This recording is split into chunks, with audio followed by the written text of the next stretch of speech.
money off of YouTube doing this stuff. Oh wow, Yeah. that is Yeah. crazy. Yeah, it was really good. Okay, so that's like watching Alibaba G. Yes, yes, yes, just like that. That is crazy. What is going on, everyone? This is the Digital Cypha Podcast. We are here. It is the 1st of May.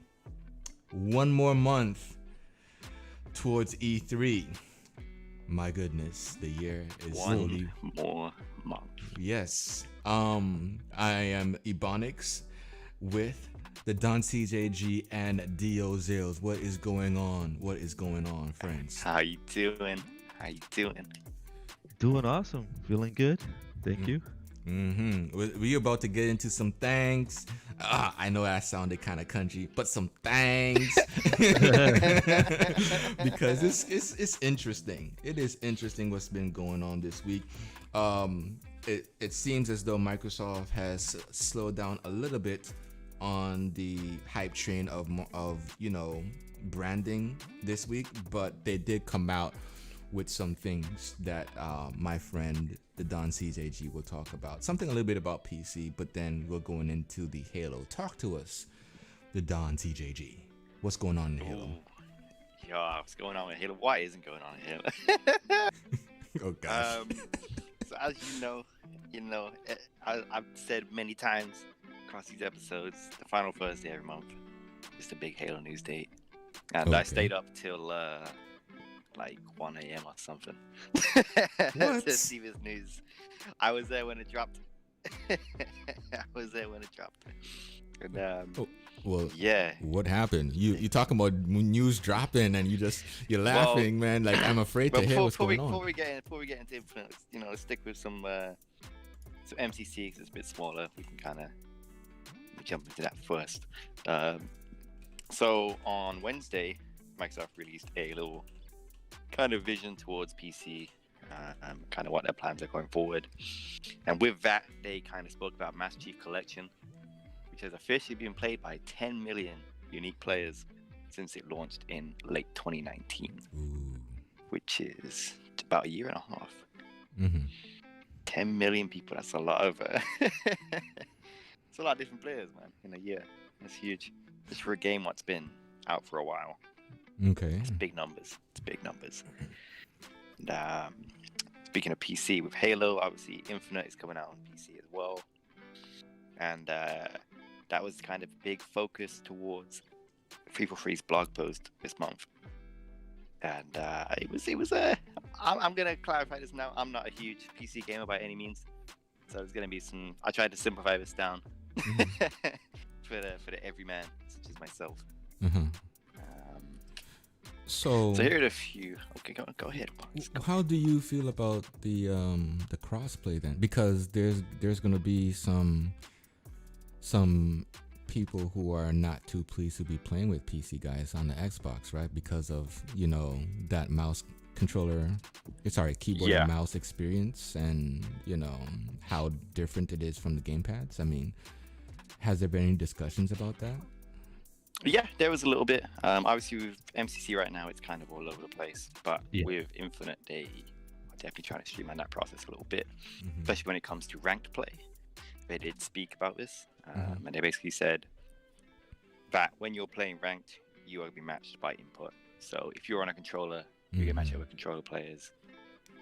If you are using a mouse and keyboard, you get matched up with other mouse and keyboard players. So it's going to make it a lot more fair. Yeah, very. And when I read that, I was really happy because I don't blame you. Like, I like MCC and I like playing ranked, but you can tell when someone's using a mouse and keyboard. Oh yeah. It gets, especially with certain weapons, like a sniper rifle. And some guy just drops like a 360 no scope on my head across the map. It's like, okay. Wow. So, well, then I have to think about this because we had a moment last week talking about the Soul Calibur tournament and how awesome we thought it was with the host, because the host brought it alive.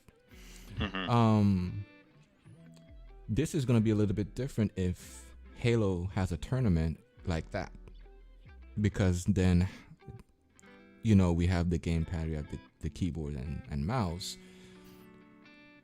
Now there's going to be a little bit of an issue because the purist is going to say, you know, how can you have a Halo tournament with a gamepad? It needs to be keyboard and mouse, you know, to be a true tournament. Do you foresee that being a thing with, you know, Halo Infinite moving forward and the keyboard and mouse cross? Because I mean, doesn't Call of Duty has tournaments as well? Yeah. And how is that? I mean, I'm just trying to paint a picture here. Yeah, it's gonna be interesting, man. Like, if I had to guess, I feel like tournaments will probably be played on console, just because it's easier to keep consistent kind of hardware, you know. Obviously, you know, if you're doing a large event, you could just get a bunch of PCs or whatnot. But I feel like if you're doing a tournament with Series X, you know, okay, everyone's got a controller, everyone's got the same hardware, it's all there, right? There's none of it's like mix and match with graphics cards and performance and whatnot. That's just kind of my thoughts on that, at least. Gotcha. And so what else do you got for us? Yeah, towards like Infinite specifically, they did release a lot of details about PC version of the game. I kind of got a list of a few pointers. I'm not going to go through everything because it's just a huge list. And without being a PC player, I don't know how important all these things are. Starting with LAN servers, LAN servers got to be hosted by PC. So if you have a console or another computer device, you can actually hook it up and do LAN through there. Nice. You have adjustable FOV sliders up to 120 on PC and console. Mouse and keyboard support on PC and console. Triple key bindings and mouse bindings. I'm not sure what that means, but that's for somebody. You got variable settings as such, as you'd expect with a PC game. Texture qualities, depth of field, anti-aliasing, refresh options, ultra widescreen support. Nice. For anyone who's got. Now, you know, I would be buying ultra wide just to go through a Halo game. Yeah, I don't know if you looked at the article and saw some of the screenshots on the internet or something. Nonsense. But seeing the new screenshots of the game on ultra wide, it just looks it looks incredible, man. I'm like, wow. Like, you know, that brings a question, and this is a tech question. Does the Xbox Series X support ultra wide monitors? I'm gonna say no, but I don't have the. Can't confirm that, but I'm sure probably not. I need to look into that because it's high speed HDMI, right? So yeah, my hope, well, that's my hope, but you know, hoping and what's fact is two different things. So yeah. But that would be kind of cool because then you get to experience what PC players are experiencing from their PC, which is the ultra wide experience. You got 4K 60, ultra wide, one step closer. Yes, from the competition I had the other day, what I understood was that PCs run to get ultra wide support on a game like this, you need a lot better hardware than you would get in a Series X, but who knows? Gotcha. Okay. So. And yeah, that's kind of it, really. Nothing in terms of actual PC specific things. That was it. I did go into a little bit into anti-cheat. Talked about that being more towards engine based rather than what they described as rooted into your computer and kernel based, which I don't specifically understand as a non-PC user. But I assume that's a lot more to do with older cheat systems being based more towards your actual hardware and into your CPU and whatnot. But this is more focused in game. And lastly, to wrap up the Halo section, 343 did talk about external playtesting they've been doing. So they actually moved playtesting out of their own studio Okay. into other companies. I don't think they mentioned who exactly. Okay.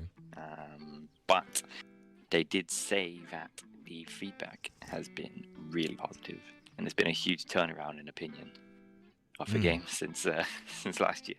Damn, that's pretty good. So it's been that's been really cool. And they, with Microsoft having Bethesda now, I would imagine id would be playing it, right? So hopefully maybe coming from id. You're right. Getting that kind of feedback's great, man. And it does make you think. Summer come around the corner, maybe public play testing. You know what I mean? Yeah. Somebody's dreaming. Somebody's dreaming something. Hey, look, I'm ready for it, man. I'm ready for it. So outside of that, Age of Empires 2 and 3, DE, Gears Tactics, Wasteland 3, Minecraft Dungeons, and Microsoft Flight Simulators. You can find that on PC. For those who are looking to game on PC with any of the Xbox, Microsoft Game Studio games out there. I'm trying to see if there's something else here. Of course, the Master Chief Collection, Forza Horizon 4 for the car racers out there. I think that's about it. So the majority of Age of Empires, for those who like, is RTS, I'm assuming, right? Top-down RTS games. You build your community, your civilization, and you just dominate other people's civilization and conquering the world in that game. So definitely check it out. Support the devs, the publisher, so we can get some more stuff happening into the economy. So I got a list. Some of this is going to bleed into Dio's topics, and when that happens, I'll let him fly. So, unfortunately, Konami won't be attending E3 2021. They came out and said that. They didn't say why specifically, except for, of course, we can assume that the pandemic played a role. We can also assume that they have projects in line and they want to save it for a special event. Who knows? But that is something that came out. So now it's Sony and Konami that we won't be seeing. Scavengers has opened. Scavenger is a game. I can't tell you much about what it is, but it's a first-person shooter. I think it is first or third-person shooter. Battle Royale. And they've been having beta tests and stuff like that, and I don't want to say commission because that would be incorrect. I guess some Twitch followers with high numbers were given the opportunities to provide Twitch codes or stream codes or beta keys, if you will, and they ran out of it. Before the launch. They ran out of codes? They ran out of codes. The Twitch codes. You basically go to Twitch, you look at the game, like they're streaming it, you're watching it, and one lucky person or a couple lucky people will get a code, right? Okay. So they ran out of the codes, the keys. And also due to server crashes, they've elected to to release the game today on Steam to everyone. I'm assuming this is for free. Mm-hmm. So for anybody that's been looking into Scavengers, do take a look into that game. Let them know what your thoughts are. That's what the community is here for, is to let these devs know where their games sit so they can improve it. So definitely check that out. Okay. Don CJG, I'm stepping into your territory here. FIFA 21 is coming to EA Play and Xbox Game Pass for PC. This is interesting. The game is new. Yes. Can we assume that MLB, the show, has influenced FIFA 21 to step up and be like, you know what? We're gonna because the new games from EA don't really go to Game Pass like date and date. You know what I'm saying? There's a waiting period. So to see this happening is interesting. I'm even compelled to download and play because, back in the day I was playing some football, in the high school, junior, in middle school and in high school. So, I'm a little bit, Yeah, I mean, I thought this might happen eventually, to be fair, because I'm looking at the EA playlist now, and we look at some of the games that have been added recently to the service. Madden 21, NBA 21. I assumed FIFA would come eventually, and here it is. Yeah. In light of some other EA news, I don't know if you want to get into that right now, but oh yeah, we will that'll be. be interesting. We will be. You're supposed that'll be to. interesting at the time. You said you was going to. Oh yeah. All right. I So can get into anyone it anyone interested in knowing about the FIFA, that's the link to talking more about FIFA as you listen to this podcast. That's the link to go there. So it's interesting. When I look at, I think somewhere in the bottom of this article, it talks about there we go. Making the base game free will almost certainly expand FUT audience dramatically. Although it could invite fresh headaches for the publisher too. A recent CBC report on leaked documents showing that EA wants to funnel FIFA players into FUT spark considerable controversy despite not revealing anything particularly new. What does that mean, Don? Cool. So the mode in question, if you describe it as FUT. I don't know how should I say it? How do I say it? Which is FUT, which is FIFA Ultimate Team. Okay. Hey, but hey, what am I supposed to say? FUT? Somebody gonna think it's a bad word, like an acronym bad word. You know what I'm saying? Hey, look, I don't know either. I just say Ultimate Team. So FIFA's a huge thing in the UK, so everyone just kind of says Ultimate Team, and you kind of know what I'm talking about. So yeah, FIFA Ultimate Team is a kind of premier online mode, as EA described it, the kind of cornerstone mode of FIFA. And this is kind of like your online mode where you can build your own team and go against other players and whatnot. Okay. And so a leaked little document came out, and let me pull it up here on my device. And it basically described, like the article said, not anything particularly new, kind of things we already knew about, but it is kind of interesting to see internal EA documents about it and how they are kind of approaching it.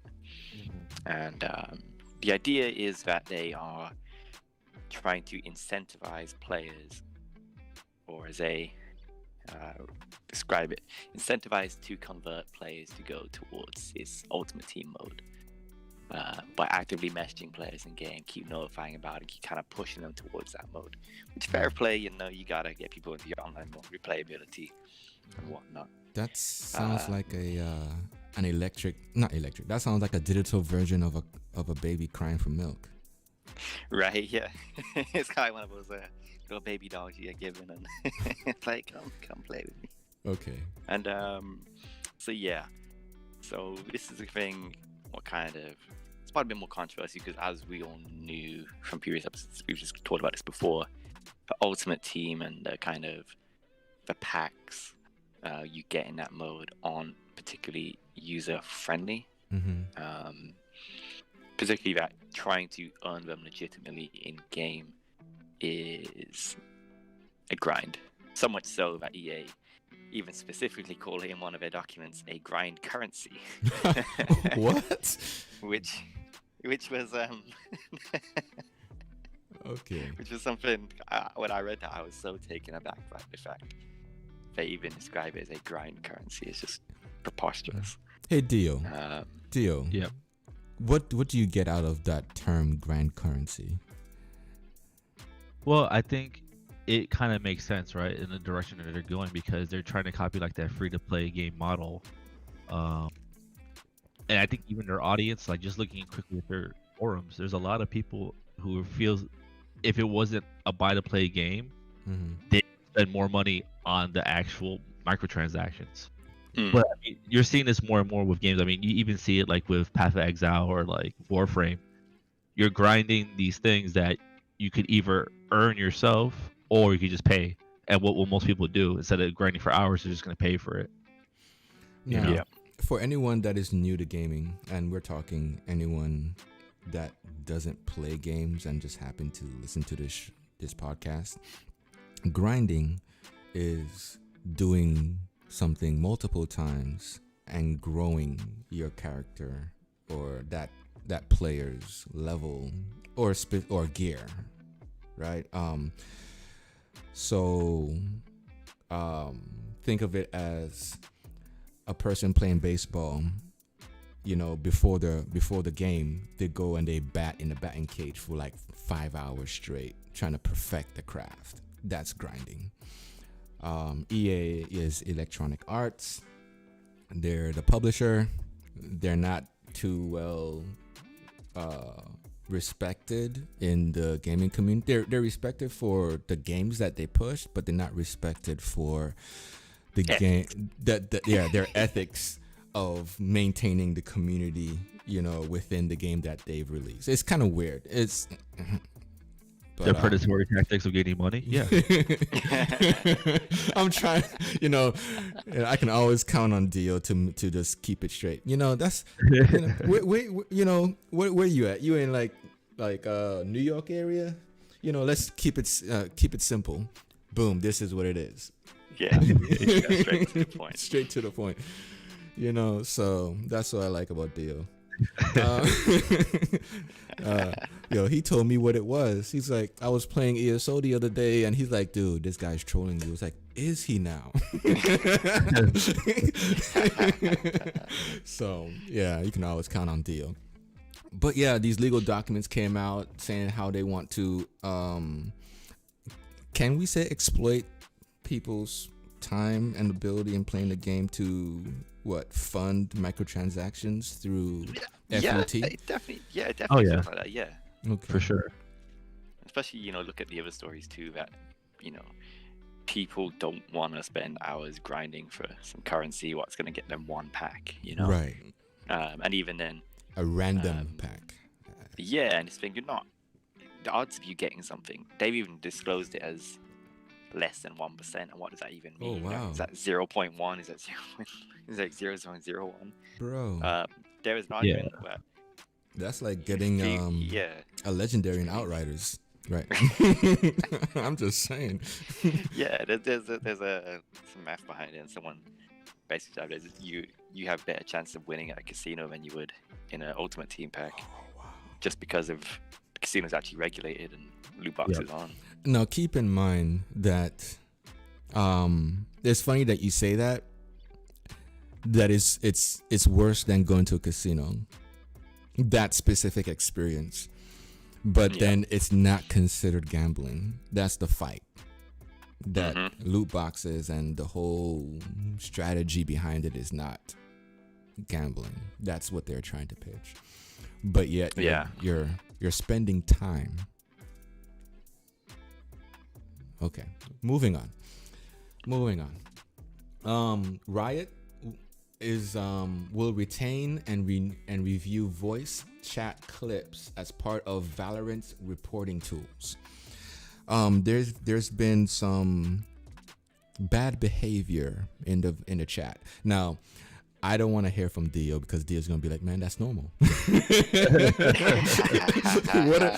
Why are we talking about this?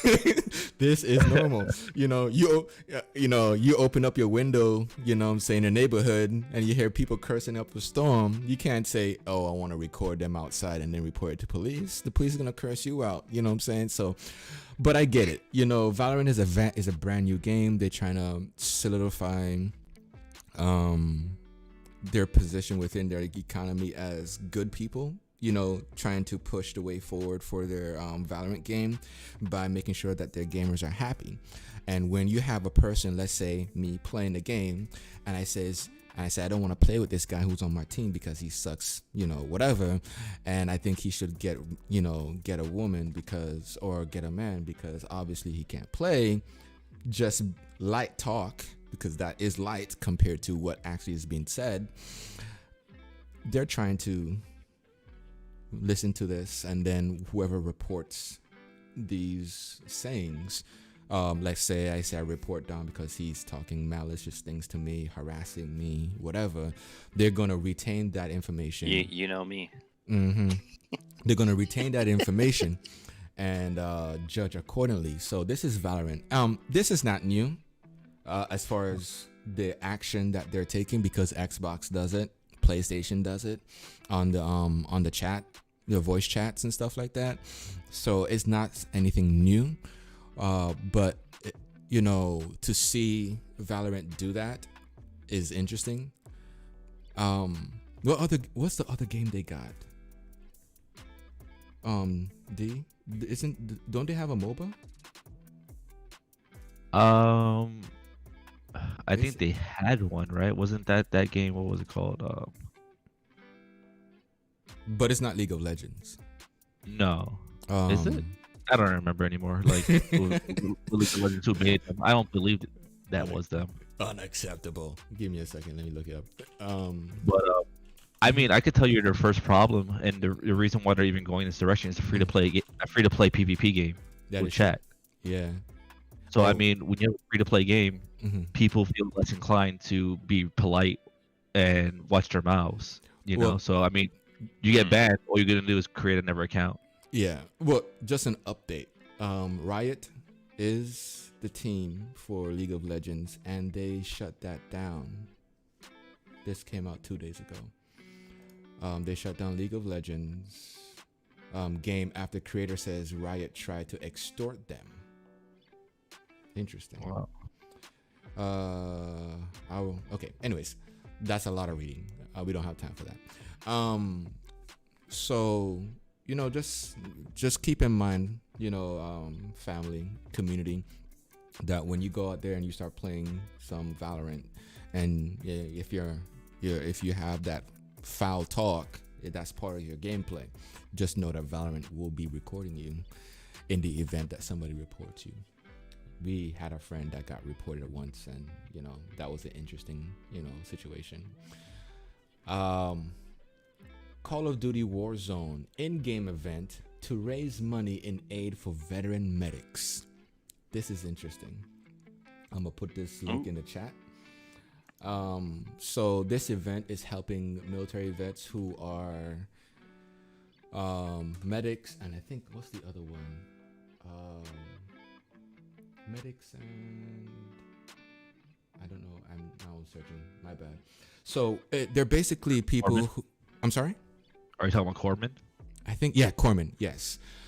These are people who are in the military who give their lives towards helping our military members stay, I guess, the blood test, injection, they put it's the hammock? No, what do you call it? The triage? Yeah, there we go. All of that, they're the first response medical teams, those type of people. Yeah. What's going on is that they can't find jobs after leaving the military. With all the experience that they've acquired, they're not being able to find jobs. So Call of Duty and a nonprofit organization aligned with Activision Call of Duty is putting this event together where medics who revive one person, you have to revive a certain amount of people to get this medic card. I'm assuming it's a okay, I'm gonna read this. The event is the Revival Challenge, starting today, April 30th, and running to May 9th. Reviving people, or 5 people in Warzone, will unlock a new Call of Duty endowment calling card. Should a million people or players unlock this card, a double XP day will be held for all Warzone players.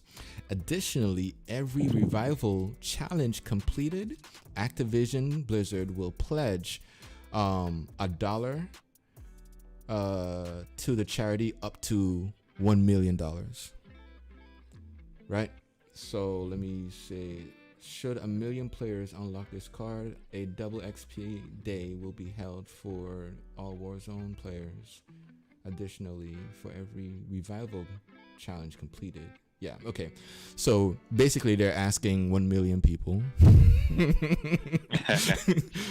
each, you know, to start reviving. Hey, yeah, right. I think, you know, Warzone's got a big play base for it. Yeah, and I think that's a good cause too. Yeah, I think, yeah, it's cool to see that they're tying that into the Call of Duty endowment. That's been going on for a while now. I think, at least I remember it all the way back from Call of Duty Ghost 2013, and see that, you know, they're still running this program is awesome.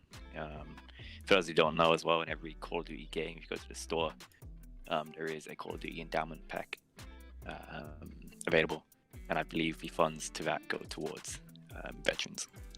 Nice. So for all my Call of Duty people out there, you know what you need to do to support your fellow military people, you know, members and people at arms who are fighting for the country. Just all you gotta do is play and revive. Yeah. Epic buys ArtStation. Epic Games buys ArtStation. Do you guys know who ArtStation is? No.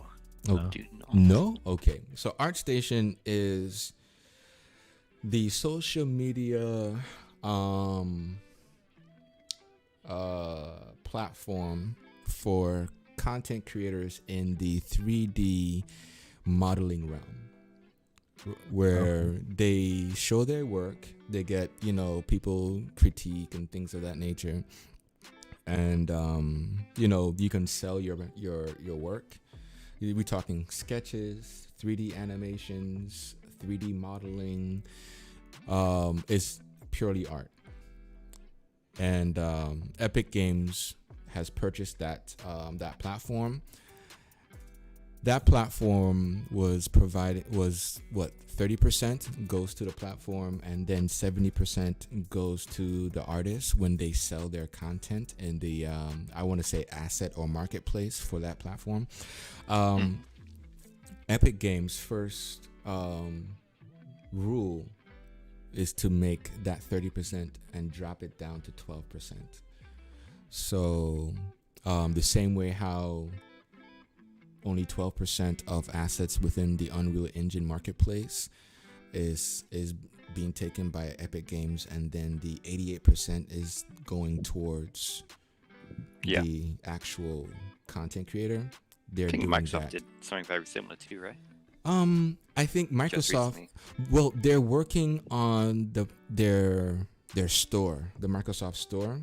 Yeah. And they're opening it up in a way, in a less restrictive way. Now, there's details about it on the web. We haven't jumped into that yet, so I'm just giving you like the back of my head type of response. So forgive me for not giving you the accurate details. But what we know is that Microsoft is making it less restrictive for developers of any kind. And what I mean any kind, meaning app developers, game developers, productivity developers. Like, you know, if you're making something for the Microsoft store, you're going to be able to do that without certain types of restrictions you may have experienced before, which may have led you to Apple or Android. Okay. So that link is also in the chat. PlayStation Magazine is now called Play. They have rebranded the magazine to call it Play Magazine instead of PlayStation Magazine. What do you guys think about that? It feels a bit weird, you know. I guess, you know, you're still gonna have a big PlayStation logo on the magazine, so you would know it's PlayStation. Yeah. I think maybe choosing the name Play definitely gives you stop someone else from taking it, you know. So play could be quite a general term for gaming, I guess. So maybe it's a broader move. But it's a bit, it seems it's one of those things where I feel like PlayStation up to something. I don't know what. Yeah, I'm trying to think of what that could benefit them in any kind of way. I don't see it either. But I guess you could even argue about like how Xbox Live changed from Xbox Live to just Xbox Network. Yeah. I mean, but still, that still makes sense though. Yeah, I mean that makes more sense. I guess I know what Microsoft was doing with that. I just don't understand what they're doing with this whole maybe PlayStation. Sony want to move away from the PlayStation and make the Play console. Oh, okay. Oh, all right. I mean, I could understand. You see, even if Microsoft, I'm trying to segue here. I don't know what. He's trying to get away from it. So what? Instead of calling it, anyways, I'm not even going to entertain that. So Playbox. Yeah, gosh. I'm trying to think now. Because it would. I mean, even if Xbox renames itself to X, it's still understandable. Yeah, X-Station. You know what I'm saying? Because how many people say I'm on the Xbox? They say I'm on the X. You know what I'm saying? Or I'm on the Series X. Or I'm on the XSX or SXS. You know? Or the X-Station. Or whatever. But, it's a little bit... They have branded themselves so well to the point that whatever I just said still makes sense to those who understand what that means. Anyways,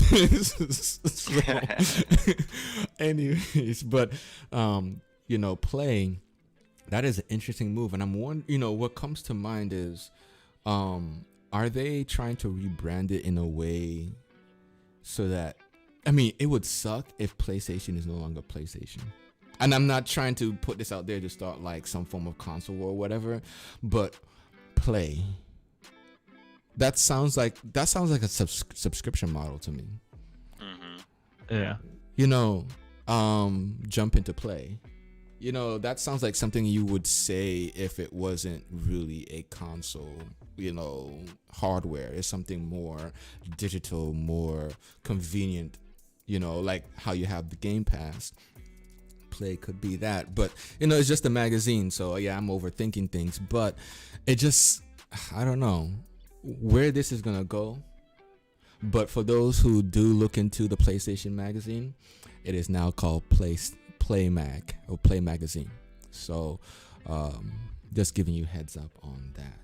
Okay, I guess when I hear Play Magazine, I don't assume it's about PlayStation. I assume it's about gaming in general. Well, let's just hope it's that, because we still have other magazines that begin with Play out there. To get your Playbox. I'm just saying. Playbox. I don't know. This is not gonna go well in social media. I'm just saying. You know what I'm saying? This is not. It's gonna be fine because the Sony fanboys will be all go with it, and it's just gonna be the Microsoft fanboys. You're gonna be like, oh, you're talking about the naming conventions of Xbox, but look at this stupid name. So that's what you're gonna see going on. But imagine the memes, though. That's the thing. The memes. Great. I mean, I don't even know who's really gonna care, because who reads magazines anymore, right? Right. So. Remember getting those? I would see more demo CDs. Again, demo discs. The 1-2 punch. I don't know. I just see more people probably making memes like, Microsoft making big moves to do something useful while Sony's thinking of naming conventions for a dying media. I don't know. I don't get it, dude. I got you. I mean, like, even this whole AirStation thing with Epic, like, that really makes a lot of sense. It's really smart on their part. Maybe deal. Wait, subscribe to say that again. To play online, you get the PlayStation magazine delivered to your house as well. I mean, that's too much money. What? One person gets the magazine out of thousands of people. Or you get it emailed to you. Yeah. No, it'll be like a Play app. Right? That's what's gonna happen. And then you read it. We're sinking into the Play. We are sinking into the Play. This is not good. We're going into the Jim Ryan mindset right now. Oh my gosh. So I'm just dropping some things into the chat. The thing about FIFA is, I think I did put FIFA in there, didn't I? Did I? Yes, I did. That's the first on the list.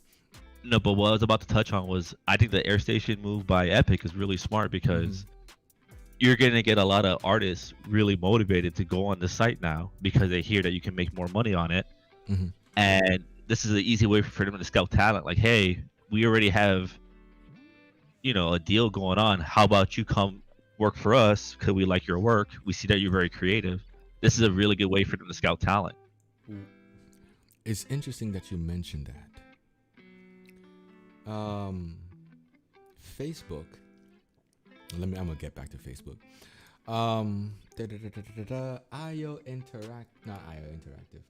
Paradox Interactive.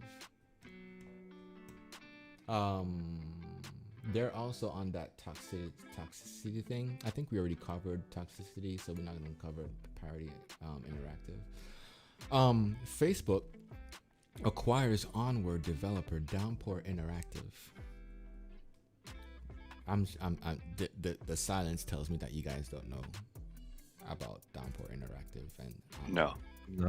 Who?